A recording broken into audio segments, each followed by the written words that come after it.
Es un gusto saludarlos y poder compartir con ustedes en esta sesión en donde vamos a hablar generalidades de lo que es epidemiología y de los diseños de estudio. Y vamos a iniciar hablando de la definición de epidemiología. La definición de epidemiología podemos realizarla desglosando esta palabra. Y si la desglosamos, podemos decir que epi significa sobre, demos población y logos estudio. Entonces, la definición específica de epidemiología es un estudio sobre la población, pero al estar hablando de salud, nosotros utilizamos una definición un poco más completa para que nosotros podamos entender de qué trata la epidemiología en salud. Y esta es el estudio de la distribución y de los determinantes de los estados o fenómenos relacionados con la salud en las poblaciones específicas. Cuando hablamos de epidemiología en salud, es esos estudios que hacen en la población para determinar cómo están distribuidos no solo la población como tal, sino los determinantes que afectan el estado de salud de estas poblaciones. Por lo tanto, lo que está haciendo la epidemiología es recolectar esos datos para poder analizarlos y luego aplicarlos. Y es por eso que yo les pongo algunas palabras destacadas en otro color para que recordemos qué es lo que hace la epidemiología. Y muy importante la aplicación, y se las pongo en rojo porque yo siempre digo que de nada nos sirve recolectar datos si no los voy a analizar y no los voy a aplicar en algo. Hace algunos años, cuando empezamos en el mundo a hablar de la Big Data, se hizo muy famosa una frase que decía, el que tiene los datos tiene el poder. Y es muy cierto, pero yo le agrego algunas palabras a esta frase. Y es el que tiene los datos, el que los sabe analizar y el que los sabe aplicar en el momento adecuado es quien tiene el poder. Porque yo puedo tener una gran cantidad de datos, pero si no los sé analizar, de nada me sirven esos datos. Es una base que está guardada. Y luego de analizarlos, si yo no los analizo para ponerlos en práctica, también es un análisis que yo voy a hacer y me va a quedar solo para mi persona o solo para el equipo que lo está analizando. Entonces, la epidemiología analiza estos datos para ponerlos en práctica. ¿Por qué? Porque trata de prevenir enfermedades y también cuando hay un problema sanitario, pues trata de controlarlo. Y esto pasó en la pandemia de COVID, no hace muchos años, en donde al tener ya suficientes datos se realizaron estos estudios epidemiológicos de estos análisis y ¿qué es lo que pasó? Que se pudo controlar en un corto tiempo esta pandemia para que no durara tantos años como otras epidemias que han habido en la humanidad pues desde hace cientos de años. Entonces, la epidemiología me va a servir específicamente para evaluar esta distribución de estos determinantes de los estados de salud.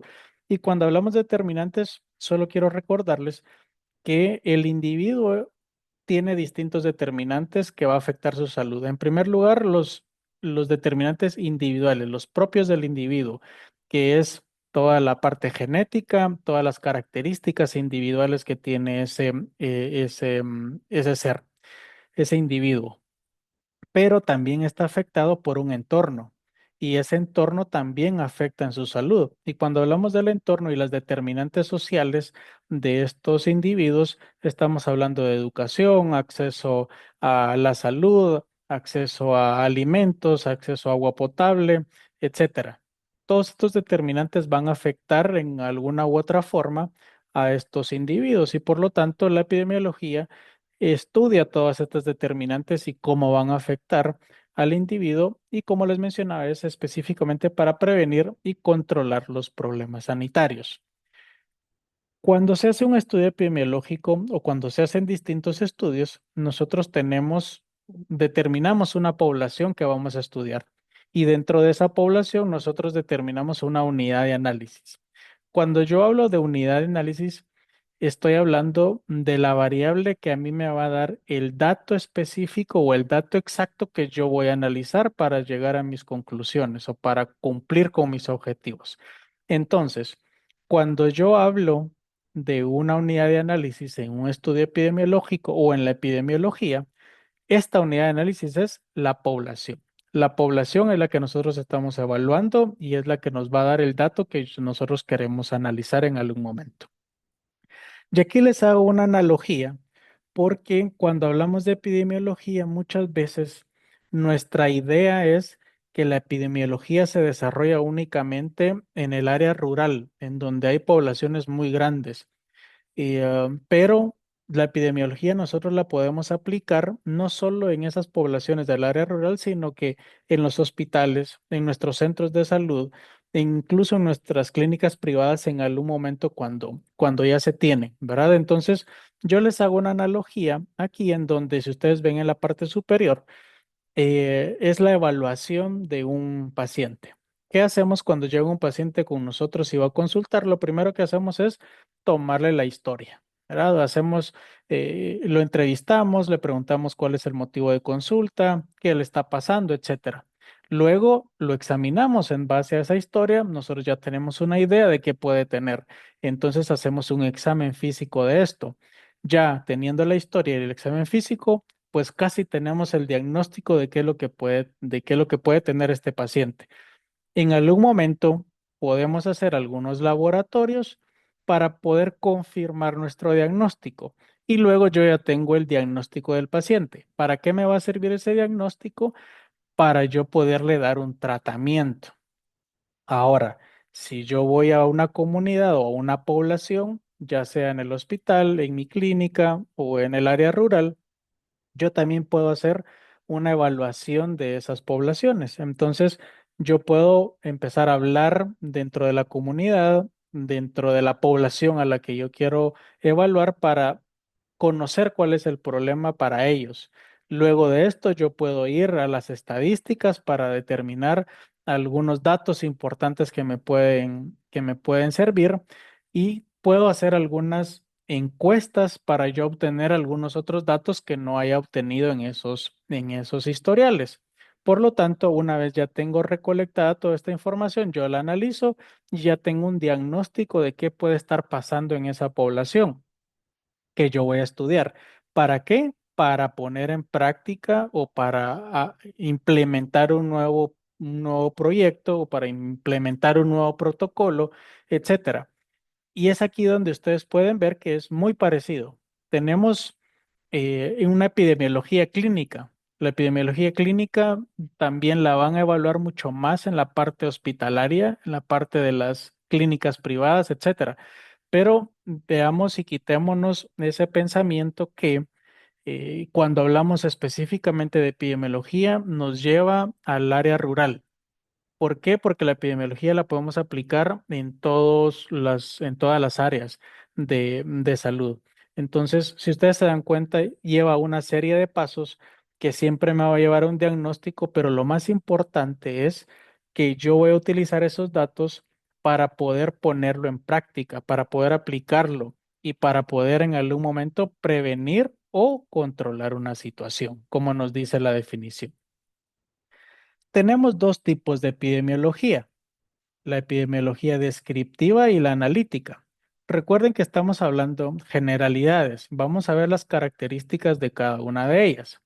Cuando yo hablo de epidemiología descriptiva, estoy hablando de la epidemiología que organiza y resume la información de los casos de la población que yo estoy evaluando de acuerdo con el tiempo, lugar y persona. Estas tres características nosotros las vamos a llamar variables epidemiológicas. Un ejemplo de cómo pueden estar estas variables. Yo quiero estudiar la prevalencia de la enfermedad de diabetes mellitus tipo 2 en la población de Guatemala durante el año 2025. ¿Qué quiere? ¿Cómo desglosamos esto? El tiempo. En primer lugar, estamos diciendo que vamos a evaluar esa población en el año 2025. ¿En qué lugar? En la ciudad de Guatemala. ¿Y qué personas? A las personas que tienen diabetes mellitus tipo 2. Entonces, estas tres variables siempre van a aparecer cuando yo haga una descripción o haga una epidemiología descriptiva que la ponga a aplicar. Y también voy a tener la epidemiología analítica. La epidemiología analítica lo que hace es buscar las causas y los efectos. ¿Por qué un factor me va a llevar a alguna enfermedad? Otro ejemplo, sigamos con la diabetes mellitus tipo 2. ¿Cuál es el riesgo de que un paciente que tiene diabetes mellitus tipo 2 pueda tener enfermedad renal crónica? Entonces, estoy evaluando la causa hacia el efecto. Pongamos ahora un entorno también de la comunidad para que veamos que dentro de la comunidad también tenemos cuáles van a buscar la causa de de infecciones gastrointestinales en una comunidad. Entonces, puede ser de que haya contaminación del agua, puede ser que haya contaminación de los alimentos, contaminación en el ambiente, etcétera. Hay distintos factores que pueden llevar a esa infección gastrointestinal que está teniendo la comunidad. Entonces, se hace un estudio epidemiológico, se analiza y voy a buscar qué causas me llevaron hacia eso. Yo estoy asociando variables, estoy asociando exposiciones y yo quiero o tengo en algún momento alguna hipótesis o alguna idea de qué puede ser lo que está pasando y me va a ayudar algún momento a corroborar. Entonces, la descriptiva, yo voy a describir a la población que voy a evaluar y la analítica, si yo ya quiero hacer una asociación de esas variables para determinar alguna situación. Hasta aquí vamos a llegar con la primera parte en donde hablamos de la definición, hablamos de los tipos de epidemiología y también hablamos un poco sobre el objeto de estudio que es la población. Entremos ahora a ver esta parte de los estudios y los diseños en epidemiología. Cuando hablamos de estudios, yo siempre les menciono que hay una jerarquía de la evidencia científica. Esto quiere decir de que hay estudios que tienen menor peso por el tipo de estudio y el diseño que es, y hay estudios que tienen un mayor peso científico eh, que otros. Y los podemos ir dividiendo, si ustedes ven aquí, como epidemiología descriptiva y epidemiología analítica. La base de este triángulo es para que ustedes vean que es de los estudios más básicos y de los que tienen menos peso de la evidencia. Y el que está hasta arriba de la punta de la pirámide son los que tienen un mayor peso. ¿Pero por qué están como una pirámide?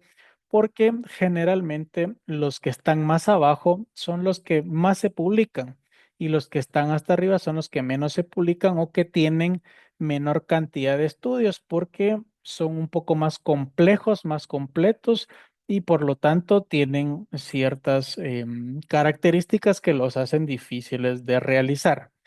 Vamos a ir dando algunos ejemplos para que ustedes vean. En la primera parte, que son los estudios descriptivos de epidemiología descriptiva, vemos que inicia con un reporte de caso.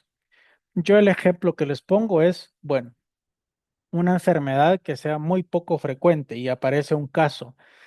En este ejemplo yo les pongo un paciente que tiene cáncer de oreja derecha. Es muy poco frecuente que pueda aparecer. Pero bueno, en el área en donde yo hago mi práctica, apareció un caso de estos. Entonces, a mí me pareció interesante y yo puedo generar un artículo sobre esto reportando ese caso. Y ese es un reporte de casos. Luego, a los 5 años, yo veo que ya he tenido entre 6 y 10 casos de cáncer de oreja derecha. Por lo tanto, yo quiero ver qué características tienen estos pacientes y los voy a reportar también. Y eso ya es una serie de casos. Entonces, si ustedes se dan cuenta, así va a ir empezando a generar mucho mayor evidencia sobre un tipo de problema. Cuando yo hablo de estudios ecológicos, vamos a verlos más adelante, pero un estudio ecológico es estos estudios en donde evaluamos poblaciones grandes y nos van a dar pues tasas de mortalidad, mortalidad general, mortalidad infantil, etcétera, y lo vamos a ver más adelante. Luego ya entramos a estos estudios que son de epidemiología analítica. Yo ya estoy asociando variables. Y aquí ya entran los estudios de casos y controles, los estudios de cohorte, tanto los retrospectivos como los prospectivos, y los estudios clínicos randomizados, que estos son los estudios que tienen mayor peso en la de evidencia científica, y es porque tienen unos estándares especiales que cumplen para tener, para que den mucha confiabilidad a esos estudios. ¿Y qué es lo que vamos a desarrollar en esta siguiente parte? Vamos a hablar de los estudios ecológicos, de los estudios transversales, de los estudios de cohorte, de casos y controles, y los ensayos clínicos, que son los estudios randomizados. Antes de empezar a ver cada uno de los estudios, yo puedo clasificarlos a ellos dependiendo de algunos objetivos que pueda tener. Los puedo clasificar según su finalidad. Su finalidad puede ser propiamente descriptiva, que yo voy a describir únicamente esa población, o que yo voy a analizar. Yo ya voy a hacer una asociación de variables en este caso. Puede ser por su secuencia temporal, puede ser transversal o longitudinal. Cuando hablamos de transversal es una medición en un momento dado. Cuando hablamos de longitudinal, estamos hablando de hacer una medición en una población y repetir esas mediciones varias veces en un tiempo determinado. Entonces, transversal, una medición en un momento dado, y longitudinal, varias mediciones a la misma población en cierto tiempo. Cuando hablo de intervención experimental y observacional, el observacional yo solo recojo los datos, no interfiero en la vida de esas personas, no voy a modificar nada en la vida de esas personas, y por lo tanto solo estoy recolectando los datos que estoy observando. En el experimental yo no solo observo, sino que también intervengo o hago una intervención en la vida de esas personas que puede modificar su estatus. Por lo tanto, yo estoy experimentando con ellos, y por eso se llama experimental. Y según la cronología, puede ser prospectivo o retrospectivo. Prospectivo de un momento para atrás, perdón, de un momento hacia adelante, puede ser de hoy hacia adelante. Y retrospectivo de hoy hacia atrás, o de un momento dado hacia atrás, ¿verdad? Eso es retrospectivo, yendo a buscar años anteriores, y prospectivo hacia adelante. Estos son algunos de los criterios de clasificación, pero cuando hablamos de diseños o tipos de investigación específicamente, vamos a ver que hay observacionales y los experimentales. Cuando hablo de observacionales, vamos a tener los transversales, los ecológicos, los de cohorte, casos y controles. Y los experimentales, específicamente, son los ensayos clínicos. Hay en la mayoría de la literatura habla de estudios pseudoexperimentales. ¿Qué es lo que pasa, o cuál es la gran diferencia entre un experimental y un pseudoexperimental? Es cómo seleccionan a la población que va a estar en el grupo del experimento, o en el grupo del placebo o grupo control. Cuando yo hago un estudio experimental, ese grupo lo divido de forma aleatoria. Todos los participantes tienen la misma oportunidad de ser parte del grupo experimental o de ser del grupo placebo o control. En un pseudo experimental, yo no hago esa aleatorización. Yo, como investigador, decido quiénes van a un grupo, al grupo experimental, y quiénes van al, al grupo control o al grupo placebo. Por lo tanto, ahí no hay sorteo, ¿verdad? Ahí lo que hay es una definición por parte del investigador de qué pacientes o qué individuos van a un grupo o al otro. Y en el experimental sí hay un sorteo. Ahí es aleatorio. Ahí todos tienen la misma posibilidad. Y empecemos a evaluar estos estudios transversales. Vamos a ver algunas características que tienen estos estudios y que nos pueden servir para ir recordando estos temas que ya ustedes han revisado en algún momento. Los estudios transversales Como bien lo mencionaba anteriormente, transversal quiere decir la medición en un momento dado. Estos estudios son específicos para medir la prevalencia de alguna enfermedad o la prevalencia de, de algún tema que nosotros quisiéramos evaluar. Recordemos que la prevalencia es el total de casos dividido a la población en un momento dado y lo multiplicamos por 100. Eso siempre va a ser un porcentaje. Aquí yo en un estudio transversal yo puedo medir algunos factores de riesgo simultáneamente y también alguna de las enfermedades. Es como el primer paso de los estudios para yo poder continuar haciendo estudios mucho más complejos. De esa pirámide es el estudio de prevalencia o el estudio transversal puede ser el que esté casi hasta abajo de la pirámide, pero es el que nos da el inicio para yo poder seguir subiendo en esa pirámide y hacer estudios con mucho más peso dentro de la evidencia científica. Estos van a ser ideales para estudiar enfermedades de larga duración como diabetes, hipertensión, síndrome metabólico, desnutrición, obesidad, etcétera. ¿Por qué? Porque estas enfermedades no se curan. Estas enfermedades se controlan. Por lo tanto, yo puedo ver durante el tiempo, durante los años, cómo han ido evolucionando para yo tomar alguna medida en específico. Por ejemplo, la diabetes. La prevalencia de diabetes en Guatemala para el año 2020 era del 20%. Es un ejemplo. Para el 21 ya fue de 22%. Para el año 22 fue de 23%. Para el año 24 llegó al 25%. ¿Para qué me sirvió esto? Para evaluar que en esos años, en 4 años, aumentó 5% la prevalencia de diabetes en Guatemala. Por lo tanto, yo tengo que tomar ya alguna decisión sobre ese análisis que yo hago para poder implementar un programa y evitar que siga aumentando esa prevalencia. Si yo veo el diseño específico de estos estudios transversales, vamos a ver que tenemos una población. De esa población, si yo no puedo llegar a toda la población, genero una muestra representativa mediante una fórmula estadística, hago un análisis en un momento del tiempo, por eso es un análisis puntual, es un análisis en un momento dado, y luego yo ya voy a analizar quiénes estuvieron enfermos, quiénes no estuvieron enfermos, si estuvieron expuestos o no estuvieron expuestos. Ahí voy a tener yo las prevalencias de cada una de estas poblaciones. A este estudio también se les llama la fotografía del momento. Yo les hago una analogía también aquí y es que si estuviéramos en clase o estuviéramos reunidos de forma presencial y yo les pido que nos tomemos una selfie, no la tomamos, pero alguien del grupo cerró los ojos. Entonces volvemos a repetir esa fotografía.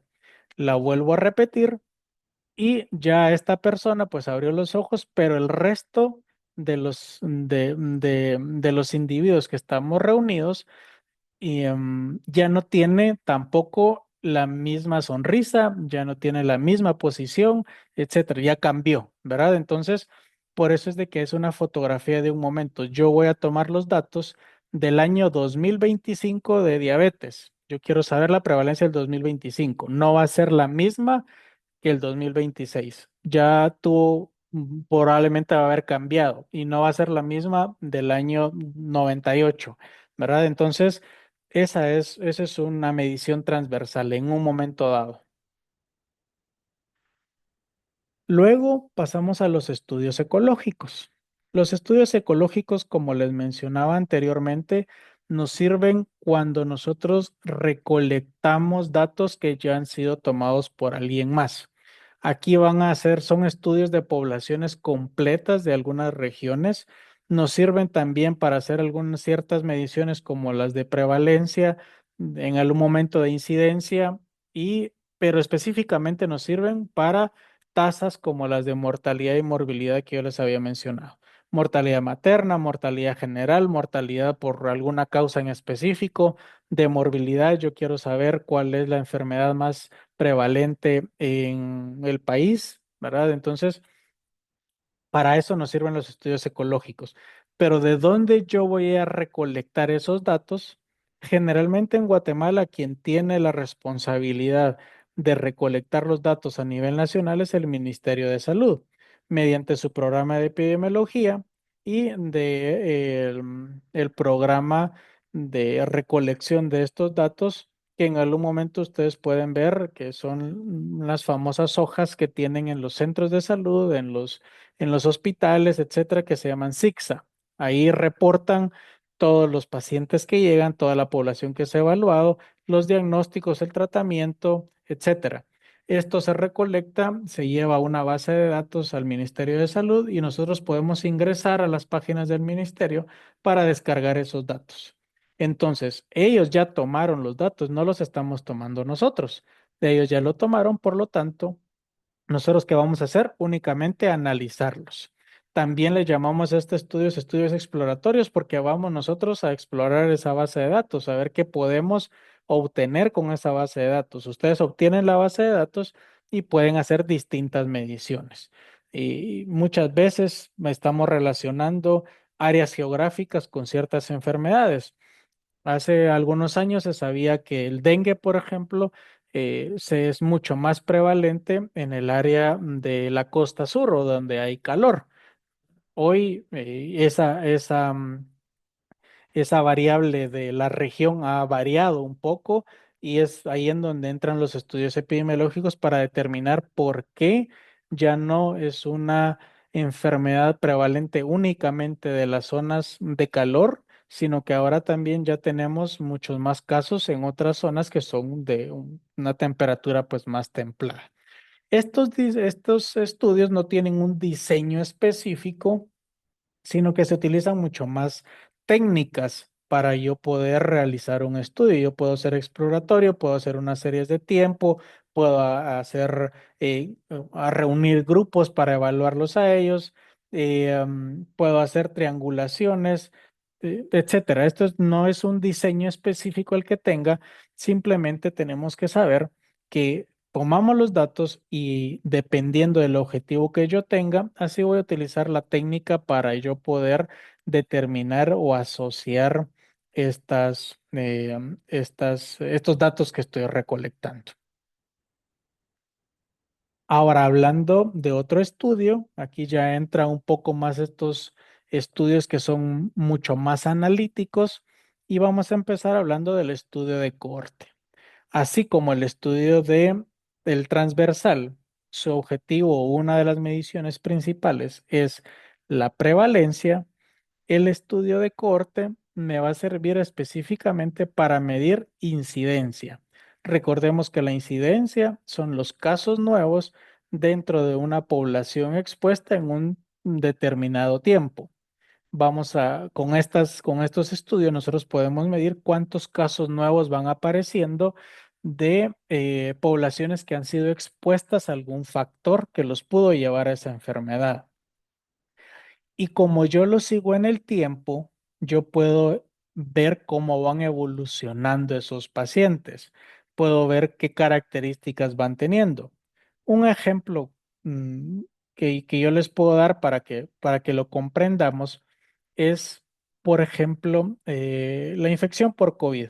Nosotros sabemos hoy cuáles son los síntomas, cómo puede iniciar, qué va a pasar al segundo día, qué puede pasar al quinto día, qué puede pasar al séptimo, qué puede pasar si se empieza a complicar ese paciente, cuánto tiempo puede durar, etcétera. ¿Verdad? Entonces, todo esto que yo puedo ver cómo evoluciona, a eso le llamamos la historia natural de la enfermedad. Entonces, en un estudio de corte, yo no solo puedo medir la incidencia, no solo puedo medir cuántos casos nuevos hay, sino que también puedo medir esa historia natural de la enfermedad. Puedo describir esa historia natural de la enfermedad de qué va apareciendo primero en esos pacientes. Y es así como yo sé que la mayoría de los pacientes de COVID va a tener o va a iniciar con fiebre, luego va a tener dolor articular, luego va a tener fatiga. Si se complica ese paciente, pues a los 15 días probablemente va a tener más complicaciones, etcétera. ¿Verdad? Yo sé esa historia natural, pero ¿por qué? Porque ya he hecho mediciones en otros estudios anteriores. En este caso, nosotros hablamos de que en un estudio de corte nosotros vamos de la causa hacia el efecto. ¿Qué me llevó a esta población a ser diabética? Yo sé por literatura que una mala alimentación o una alimentación alta en carbohidratos me puede llevar a tener diabetes mellitus tipo 2. Entonces yo selecciono un grupo que lo expongo a una dieta alta en carbohidratos, la sigo durante el tiempo y que lo que voy a encontrar es cuántos pacientes tienen diabetes al final de ese estudio. Eso es un estudio de corte en donde yo lo voy a seguir en el tiempo para ver de esos expuestos cuántos tuvieron al final la enfermedad. Y yo voy a hacer mis mediciones, que puede ser de incidencia acumulada, de tasa de incidencia y específicamente de la historia natural de la enfermedad. Pero además de eso, yo puedo medir o calcular un riesgo. En este caso, como es un estudio prospectivo, yo voy a utilizar una medida de riesgo que se llama riesgo relativo. Este estudio tiene una característica principal, que cuando yo escojo a la población que voy a seguir en el tiempo, esta población tiene que estar libre del factor al que voy a exponerlo, eh, am, tiene que estar sano al inicio del estudio. ¿Qué quiere decir esto? Por ejemplo, si yo quiero saber de una población que expongo a una dieta alta en carbohidratos y quiero saber cuántos de ellos llegan a diabetes mellitus tipo 2, mis pacientes al inicio del estudio no tienen que tener diabetes. Yo tengo que estar seguro de que esos pacientes no tengan diabetes. ¿Cómo lo voy a hacer? Pues a toda mi población le tendré que hacer algún estudio para determinar si tiene o no diabetes. No es factible o no es confiable únicamente preguntarle a ese paciente, ¿verdad? ¿Tiene usted diabetes, sí o no? ¿Por qué? Porque entonces ya me genera un sesgo, yo no estoy seguro. Yo tengo que estar seguro de que ese paciente está sano. Y si tiene diabetes, entonces ya no es parte del estudio.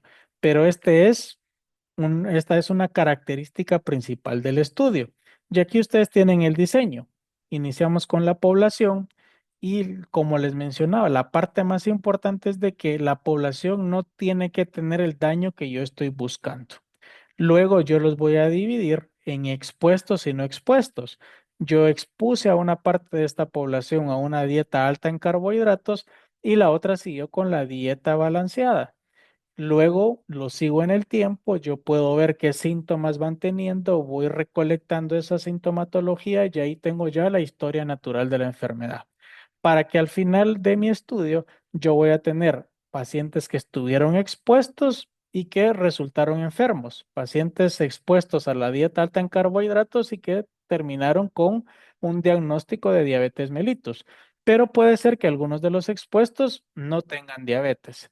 También de los que no estuvieron expuestos, puede haber algunos que tengan diabetes y otros que no tengan diabetes. Al final, yo voy a hacer una tabla de 2 por 2 y voy a hacer mis análisis para determinar la incidencia de la enfermedad, tanto en los expuestos como en los no expuestos. Por lo tanto, este estudio de corte va buscando el daño, va de la causa hacia el efecto.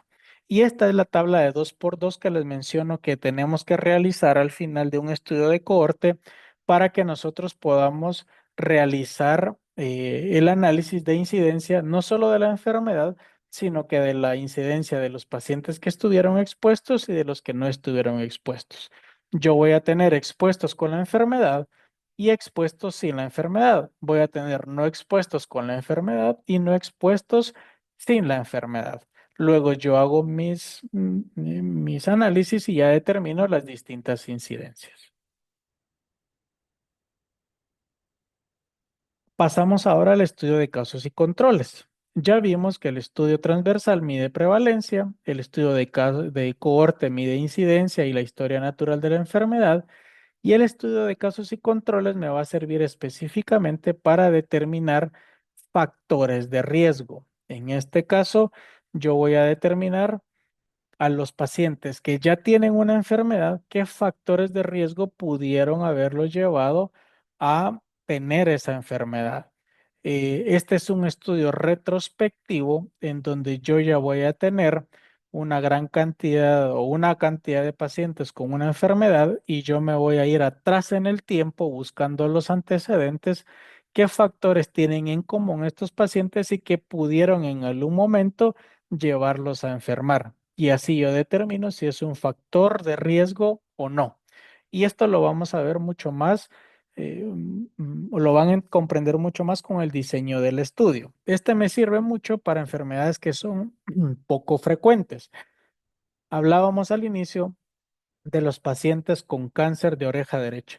Si en algún momento yo llego a tener 50, 70, 100 pacientes, yo ya tengo una cantidad suficiente de población como para yo poder hacer un estudio de casos y controles. Entonces, yo tomo a esa población que ya está enferma de cáncer de oreja derecha y la sigo en el tiempo hacia atrás, buscando esos antecedentes, buscando qué factores tienen en común que me puedan decir a mí que esos factores puedan ser de riesgo para tener cáncer de oreja derecha.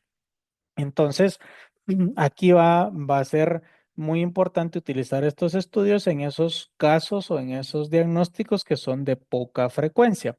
Y aquí tenemos el diseño del estudio. Yo tengo una población blanco, yo tengo, voy a escoger a mi población y dentro de esa población yo voy a tener mis casos y mis controles. Los casos, ¿cuál es la característica principal? Es de que ya tienen la enfermedad. ¿Verdad? Los casos son mis 100 pacientes con cáncer de oreja derecha. Y los controles que van a ser individuos que tienen las mismas características o son homogéneos a los casos, pero que no tienen la enfermedad. En este caso, no tienen que tener cáncer de oreja derecha, pero sí cumplir con las mismas características de la población de los casos. Únicamente no van a tener la enfermedad. Y entonces yo me voy hacia atrás buscando esos factores que pudieron, a los que pudieron estar expuestos y que me pudieron llevar a cáncer de oreja. Yo nuevamente voy a hacer mi tablita de 2 por 2 y voy a evaluar el riesgo que ellos pudieron tener.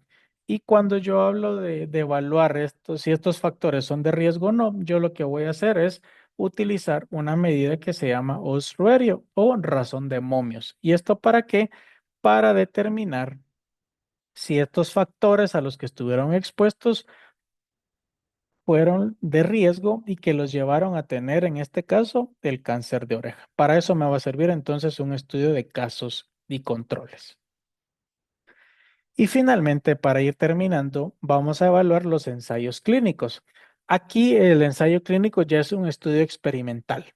Los 4 anteriores eran estudios observacionales. Si ustedes se dieron cuenta, yo no intervine en esos pacientes, únicamente observé las características que tenían durante cierto tiempo, fui recolectando los datos y después los analicé. ¿Qué pasa en un ensayo clínico? Un ensayo clínico sí voy a interferir porque es un estudio experimental. Yo quiero saber qué tan eficaz es una nueva tecnología de salud.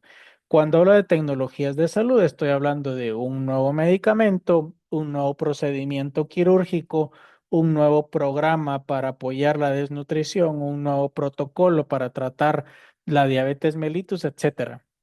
Entonces, yo quiero evaluar una nueva tecnología y voy a experimentar con esa población. Para que nos quede un poco más claro, vamos a utilizar lo que generalmente o lo que mayormente vemos en los ensayos clínicos, que son los medicamentos. Entonces, yo quiero o yo tengo una nueva molécula que me va a servir para disminuir la cantidad de la glicemia en los pacientes que son diabéticos. Y en los primeros ensayos me salió que era, pues, en los ensayos de laboratorio y en los ensayos de animales me salió que era muy efectiva. Pero yo quiero determinar la eficacia en el humano ahora, entonces yo voy a hacer un ensayo clínico. Aquí yo voy a tener una población que voy a dividir en 2 grupos, un grupo experimental y un grupo placebo o un grupo control. ¿Qué quiere decir esto? De que el grupo experimental va a tener este nuevo medicamento y el grupo control o el placebo va a tener el tratamiento estándar o contra el que estemos comparando el nuevo medicamento. Aquí es muy importante que estos grupos tienen que tener una monitorización constante. Estos grupos tienen un protocolo establecido del que no nos podemos salir y es por esto que los ensayos clínicos aleatorios son los que tienen mayor evidencia científica porque son los que tienen más confiabilidad.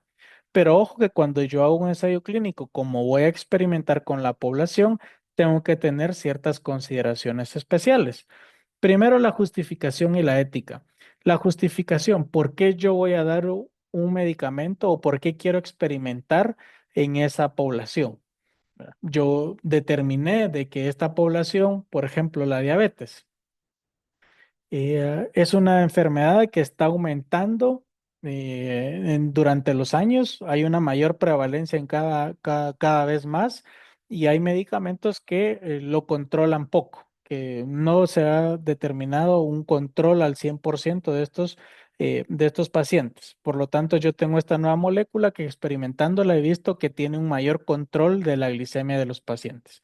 Ahí estoy justificando, ¿verdad? Voy a hacer un beneficio para esa población. Entonces, una vez yo ya tengo esa justificación, pues va muy apegado a lo ético también, ¿verdad? Eh, eh, Voy a tratar de utilizar a esa población, tengo que preguntarle a esa población si quiere participar. em, Tengo que cumplir con todos los principios de la ética para poder yo empezar un ensayo clínico. Y aquí muy importante dentro de esta parte ética también es el consentimiento informado que tienen que tener los investigadores de parte de los participantes. A cada uno de los participantes yo le tengo que explicar de qué va el experimento, que puede estar en el grupo experimental o puede estar en el grupo control, que no se sabe en cuál de ellos va a estar y si está en el experimento, pues puede, o en el grupo control, pues puede tener alguna sintomatología, algunos efectos adversos, y que yo al final le tengo que explicar a ese paciente qué puede pasar, ¿verdad? Y al final de yo explicarle todo esto, preguntarle si quiere participar o no. Y si quiere participar, pues que nos firme el consentimiento informado de que se les explicó de todo lo que se va a tratar el ensayo clínico. Es muy importante que cuando yo hago un estudio experimental y un ensayo clínico, para que sea confiable, tiene que ser aleatorizado. Esto quiere decir de que la población diabética que yo voy a evaluar, de los 100 pacientes, 50 van para experimento y 50 van para placebo, pero yo lo tengo que decidir de forma aleatoria. Yo lo voy a sortear. Los 100 pacientes tienen la misma posibilidad de estar en el grupo experimental que estar en el grupo control, en el grupo placebo. Y ahí está la gran diferencia que les mencionaba al inicio, en donde el pseudo experimental no tiene esta aleatorización de pacientes. Aquí el investigador decide quiénes van para el grupo experimental y quiénes van para el grupo control. ¿Por qué estos estudios son de los más confiables? En primer lugar, porque es protocolizado, ¿verdad? Cada observador de los pacientes tiene un protocolo del cual no se puede salir. Y si se sale ya genera un sesgo y muchas veces si hay un paciente que se sale de ese protocolo, entonces se excluye ya del experimento. Muy importante la monitorización con el tiempo que el protocolo dice. Si yo lo tengo que evaluar cada 30 días, pues ese paciente tendrá que llegar cada 30 días a evaluación, hacerle las mediciones que dice el protocolo, hacerle laboratorio si es necesario, anotar las características que tiene este paciente, etcétera, cada 30 días, como lo menciona el protocolo. Uno de los contras es el seguimiento de estos pacientes porque en algún momento pueden migrar, pueden fallecer, pueden cambiarse de casa, pueden cambiar de número de teléfono, ya no sé cómo localizarlos, entonces el seguimiento es complejo. Y siempre va a ser importante hacer una medición final tanto en el grupo experimental como en el grupo control para comparar los resultados y saber al final si el grupo experimental tiene mayor beneficio que el grupo control. De lo contrario, eh, muchas veces se genera un sesgo del investigador en este caso, en donde le pone mucho más análisis al experimental que al control, cuando los mismos análisis que se dan en el experimental, los mismos tendremos que hacer en el control.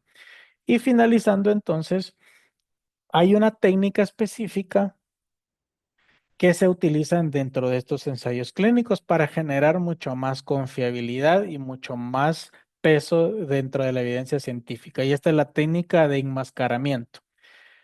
Cuando yo hago un estudio o un ensayo clínico, hay cuatro grandes personajes que participan. El sujeto, que es el paciente, el observador, que generalmente es un médico, el analista de datos que va a analizar y finalmente el investigador principal. Entonces, cuando hay un enmascaramiento, yo puedo tener un enmascaramiento que le denominamos ciego simple. ¿Esto qué quiere decir? De que el paciente no sabe si está en el grupo experimental o está en el grupo control. No sabe si está tomando el medicamento que se está experimentando o está en el grupo donde están tomando el placebo. Pero el médico o el observador sí sabe en qué grupo está cada uno de esos pacientes y el analista de datos también lo sabe. Cuando yo hablo de un doble ciego, y este es el que se utiliza en la mayoría de ensayos clínicos, el paciente no sabe y el médico tampoco lo sabe. Solo lo sabe el analista de datos. Y en el triple ciego, ninguno de los tres sabe en qué grupo está cada uno de los pacientes, pero sí lo sabe el investigador principal. Es el único que puede en ese momento saber o alguien del grupo de investigadores principales, ¿verdad? ¿Y esto para qué se hace? Entonces, para evitar sesgos, porque, por ejemplo, si el médico sabe en qué grupo está cada uno de los pacientes, puede ser de que haga anotaciones específicas y pueda generar sesgo en el sentido de favorecer a los que están en el grupo experimental, ¿verdad? Entonces, se hace este tipo de enmascaramiento para que haya mayor confiabilidad del estudio. Y además hay otro tipo de estudio que se llama de etiqueta abierta. Se llama de etiqueta abierta, ¿por qué? Porque en estos estudios todos saben qué están tomando, ¿verdad? O en qué grupo están. Entonces, el paciente sabe en qué grupo está, el médico sabe, el analista de datos, todos saben en qué grupos están. Entonces, este se le denomina de etiqueta abierta. Finalizamos entonces con el diseño del estudio para que les quede claro de cuál es el estudio clínico controlado que se llama aleatorizado. Yo tengo una población, genero una muestra. Este es el proceso de reclutamiento de selección de los pacientes. Y lo vamos a hacer con un ejemplo también. Población diabética. Y vamos a estudiar un nuevo medicamento que me va a servir para controlar la glicemia de los pacientes. Entonces, yo tengo una muestra. Luego que tengo la muestra, hago un sorteo. De esa muestra de diabéticos, la mitad va a ser en el grupo, va a estar en el grupo experimental y la mitad va a estar en el grupo control. Pero esto lo hice de forma aleatoria. Luego hago una medición basal, que es cuando inicio el estudio, para luego dar el tratamiento y entonces voy haciendo mediciones durante el tiempo para ver si a ese paciente le fue bien o le fue mal. Igualmente con el grupo control. Yo voy a ver si a ese grupo le fue bien o le fue mal, dependiendo del tratamiento en el que están. Finalmente voy a hacer los análisis respectivos y voy a comparar los dos grupos. ¿Esto para qué? Para determinar si en el grupo experimental hubo una significancia estadística con respecto al grupo control y eso me va a querer o me dice que este tratamiento sí funciona y es mucho más efectivo que este placebo. Por lo tanto, sí se puede empezar a comercializar en algún momento estos medicamentos ya con una base científica, ¿verdad? Y para terminar, recordándoles lo del pseudo experimental, el pseudo experimental no tiene este sorteo. Simplemente el investigador decide de esta muestra quiénes van para el experimental y el control, pero sin hacer este sorteo, sin ser aleatorio.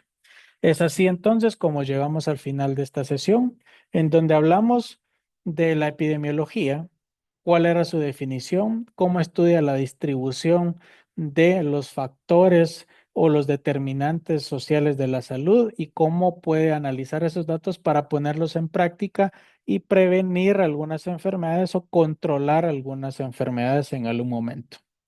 Hablamos también de generalidades de los diseños de estudio, de cómo se pueden dividir dentro de los observacionales y los experimentales.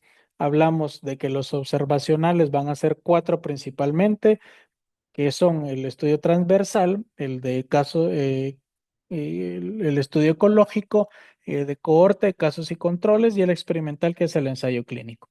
El estudio de cohorte, hablamos que nos servía para determinar la incidencia, el estudio transversal para determinar prevalencia, el estudio de casos y controles para determinar factores de riesgo y el ensayo clínico para determinar una eficacia de una nueva tecnología en salud. Así es como llegamos al final entonces de esta sesión. Espero que podamos compartir más información en las siguientes sesiones. Que estén bien. Nos vemos en la próxima sesión.